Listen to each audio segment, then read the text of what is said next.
ಆಭರಣದ ಹಾವು ಅಂತಾರೆ ಅಣ್ಣ ಕನ್ನಡದಲ್ಲಿ ಇದು. ಹಾಂ, ವಿಷ ಇಲ್ಲ ಇದು, ನಾನು ನಮಸ್ಸು ಕಚ್ಚುತ್ತೆ, ಆದರೆ ತುಂಬ ಚೆನ್ನಾಗಿ ಕಚ್ಚುತ್ತೆ.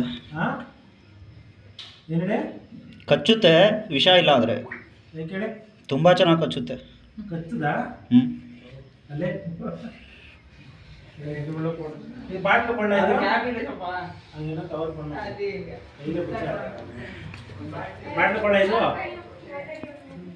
ಕೊಡಿ ಮೊಬೈಲ್ ಕೊಡಿ.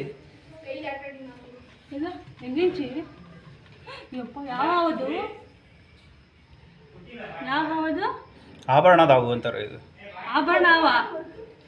ವಿಷ ಇಲ್ಲ, ಕಚ್ಚುತ್ತೆ ಅದು. ಹಾಂ, ತುಂಬ ಸೊಳ್ಳೆನೇ ಕಚ್ಚುತ್ತೆ, ನಾವು ಕಚ್ಚಲ್ಲ. ವಿಷ ಇಲ್ಲ, ಏನು ತೊಂದರೆ.